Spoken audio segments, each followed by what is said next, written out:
پچھلی ویڈیو میں بتا رہے تھے کہ وہ کون سا طلسمی جادو تھا کہ جس پہ ہندو یقین رکھتے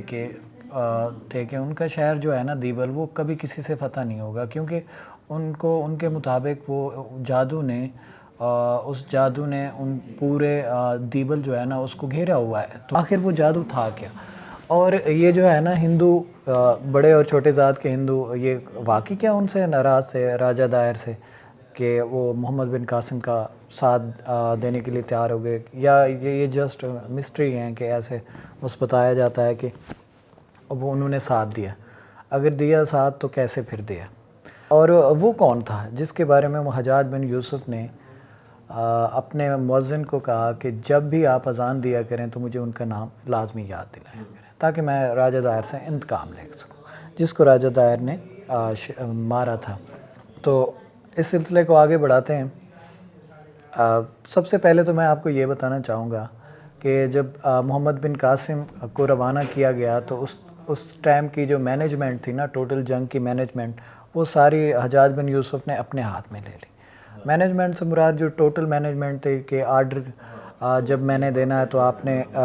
جا کے تب اٹیک کرنا ہے، ادروائز آپ پہ دشمن آ بھی جائے آپ اٹیک نہیں کر سکتے۔ اور اس کے ساتھ ساتھ کہ اس ٹائم کا کمیونیکیشن سسٹم کیسا تھا، تو دوستوں میں آپ کو بتاؤں وہاں کا کمیونیکیشن جو سسٹم تھا اس ٹائم، اب ایسا جیسے جدید دور ہے، اس دور میں سوشل میڈیا کا دور ہے اور دوسرے کمیونیکیشن سسٹم ہے اور کافی فاسٹ ہیں، میل فیکس وغیرہ، تو اس ٹائم ایسا کوئی سسٹم نہیں ہوتا تھا۔ ہاں، اس ٹائم کا جو جدید سسٹم تھا وہ یہ ہوا کرتا تھا کہ وہاں کے گھڑ سوار جو تیز گھڑ سوار ہوا کرتے تھے وہ آتے تھے اور پیغام وغیرہ لے کے جاتے تھے، مہینوں ہفتے یہ لگ جاتے تھے اور دے کے جاتے تھے، اور وہاں سے پیغام موصول کر کے وہ دوسرے جو ہے نا بندے کو کے ریسیور کو دے آتے تھے۔ تو اس ٹائم بھی محمد بن قاسم ہیں، ان کے لیے حجاج بن یوسف نے یہی سسٹم سر انجام دیا تاکہ وہ جیسے ہی پھر سسٹم سر انجام پا گیا تو اس کے بعد جو ہے آرڈر جو ہی آیا تو محمد بن قاسم نے آگے بڑھنا سٹارٹ کیا۔ اور اس سے پہلے جو محمد بن قاسم کو نصیحتیں کی گئی تھی حجاج بن یوسف کی طرف سے، وہ کچھ اس طرح سے تھی کہ انہوں نے کہا کہ اپنے خیمے کے گرد نا آپ چوڑی ایک خندق کھود دیجیے گا تاکہ آپ دشمن کے کسی بھی چیز سے کے سازش سے یا اندرونی سازش سے بھی بچ سکیں، اور اس کے ساتھ ساتھ ایک بندے کو پرماننٹ بلکہ کچھ لوگوں کو پرماننٹ قرآن پاک کی تلاوت کے لیے بھی بٹھا دیجیے گا۔ تو محمد بن قاسم نے ایسا ہی کیا۔ اب محمد بن قاسم دیبل کے بالکل گیٹ کے سامنے ہی تھے اور منجنیقیں انہوں نے بالکل سٹینڈ بائی پہ لگا لی تھی، اور سب سے بڑی جو منجنیق تھی ان میں، اور جیسے اس کا نام عروس تھا، ہم آپ کو پچھلی ویڈیو میں بتا چکے ہیں،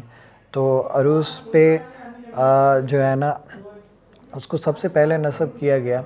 اور وہ واقعی عروس کی طرح جیسے دلہن ہے نا اسی کی طرح اس کو سجایا گیا تھا، اور ان کی سب کی کے فیوریٹ یہ تھی، جیسے انگلش موویز میں آپ دیکھتے ہیں کہ ورلڈ وار 1 اور ورلڈ وار بالغن 2 ہے کا ایک قصہ، ایک ٹینک ہے جس میں ایک بہادر امریکن سپاہی ہوتا ہے اور جا کے وہ لڑتا وغیرہ رہتا ہے، اور اس ٹینک کی کہانی بڑی مشہور ہے، اس ٹینک نے کافی ٹینک گرائے تھے اس وجہ سے۔ محمد بن قاسم کو جیسے ہی موصول ہوا حجاج بن یوسف کا پیغام تو وہ بالکل سٹینڈ بائی پہ آ گئے اور فرنٹ پہ آ گئے۔ اب کافی دن لڑائی رہی، لیکن وہ ان کا جو دیبل کا قلعہ تھا نا یہ فتح ہونے کا نام ہی نہیں لے رہا۔ انہوں نے جتنے بھی پتھر ہمارے والز توڑنے کی، دیواریں وغیرہ توڑنے کی ٹرائی کی، بٹ یہ فیلڈ ہی ہوئے بار بار۔ تو وہاں کا براہمن ذات کا ایک ہندو آیا اور اس نے آ کے محمد بن قاسم کو ایک راز بتایا کہ اگر یہ جو ٹیمپل کے اوپر فلیگ لگا ہوا ہے، جھنڈا لگا ہوا ہے، اگر آپ اسے گرا دیتے ہیں تو آپ آسانی سے دیبل کو فتح کر جائیں گے۔ تو یہ جو ٹیمپل تھا یہ دیبل کے بالکل درمیان میں تھا، اور یہ کافی 120 فٹ اونچا ٹیمپل تھا، اور اس پہ ایک جھنڈا لگا ہوا تھا جس کا کلر تھا گرین قسم۔ ایک تعویذ بھی لٹکا ہوا تھا۔ ہندوؤں کا ماننا تھا جب تک یہ تعویذ اور جھنڈا اور یہ ٹیمپل موجود ہے تو ایک طلسمی جادو نے پورے دیبل کو ایک گھیرا ہوا ہے جو کہ کبھی یہ فتح نہیں ہوگا، کوئی بھی دشمن ہو چاہے پہلے کافی دشمن آئے کیونکہ ان کی فوج وغیرہ بھی کچھ بہادر ہوا کرتی تھی اور والز بھی اتنی مضبوط تھی، تو ایسا کچھ نہیں ہوتا تو ان کا عقیدہ اور زیادہ مضبوط ہو گیا۔ تو محمد بن قاسم نے ایک اپنے جرنیل کو بلایا اور اسے کہا کہ اگر آپ جو ہے نا اس کو جھنڈے کو گرا دیتے ہیں تو میں آپ کو 10,000 درہم دوں گا، 3 وار میں گرا دیتے ہیں۔ تو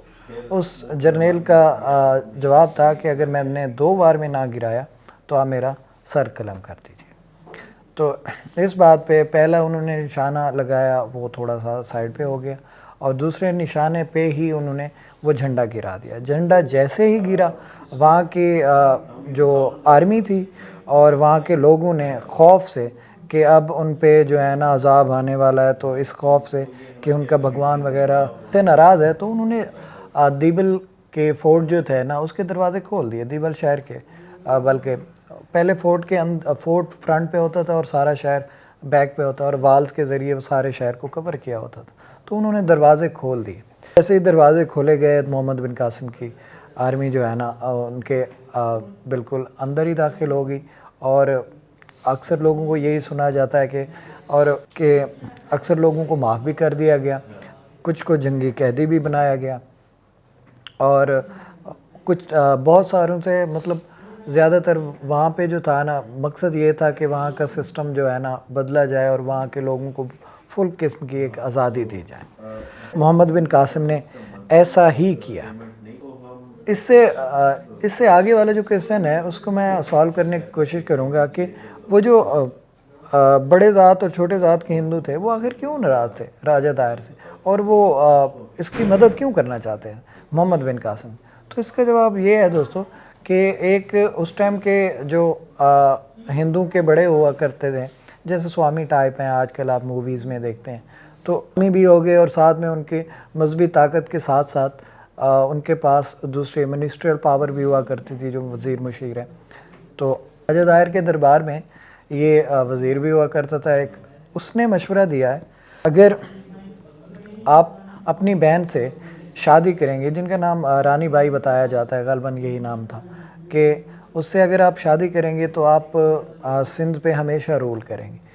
ادروائز اس سے جو شادی کرے گا بندہ وہ آپ کی سلطنت چھین لے گا۔ تو راجہ دائر نے، ایم سید لکھتے ہیں کہ راجہ دائر نے اپنی شادی ان سے کر لی اپنی بہن سے، لیکن یہ شادی جو تھی نا کیونکہ ہندو مذہب میں بھی بہنوں سے شادی کرنا منع ہے، تو انہوں نے ایک رسماً شادی کی، کبھی بتایا جاتا ہے کہ وہ رسماً ہی کر کے کبھی ان کے قریب نہیں گئے۔ خیر یہ دونوں ویرین، اسلامک ویرین اور بتاتا ہے، اور جو ہے دوسرا سندھ کا ورژن جو ہے نا وہ جو ہسٹری لکھی گئی ہے وہ تھوڑا اور بتاتا ہے۔ بہرحال جو بھی ہو، ہم نے آپ تک یہ چیز پہنچا دی اس وجہ سے کہ ان کے مطابق کہ یہ جو ہے نا بندہ راجہ دائری خرابیاں پیدا کرنے لگا ہے۔ اب مذہب میں بھی ایک راجہ جب اتنا خراب ہوگا اور ان کے مطابق ایک ہے نا بدکار ہوگا، تو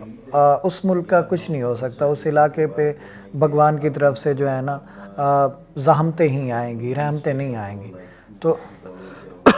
ان کے مطابق یہ بہت بڑا پاپ ہے ہندو مذہب میں جو راجہ دائر نے کیا، وہ اس سے چھٹکارا حاصل کرنا چاہتے تھے۔ اسی وجہ سے محمد بن قاسم جیسے جیسے یہ آگے بڑھتا رہا، دیبل کے آگے بھی اس کا شاندار ایک استقبال بھی کیا گیا، اور خفیہ طور پہ وہ سارے جو ہے نا بڑے ذات اور چھوٹے ذات کے ہندو آ کے ان کی اطاعت قبول کرنے لگے۔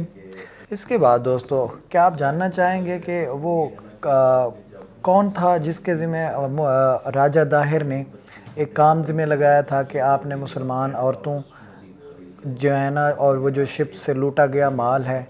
جو مال آپ نے کہاں رکھنا ہے اور آپ کی رسپانسبلٹی ہے، آپ نے اسے سنبھال کے رکھنا ہے۔ اور اس کے ساتھ ساتھ راجہ دائر اور محمد بن قاسم کا مقابلہ آخر ہوا کہاں، وہ جگہ کون سی تھی، اور راجہ داہر کے مرنے کے بعد ان کی بیوی نے کہاں پناہ لی اور وہ کہاں بھاگ گئی، یہ ہم آپ کو بتائیں گے پاکستان اب تک کی سیریز میں، اور جو ویڈیوز نہیں آئیں گی نا ہماری، اس میں ہم آپ کو بنائیں گے نیکسٹ ویڈیو۔ تب تک مجھے اجازت دیجیے، اللہ حافظ۔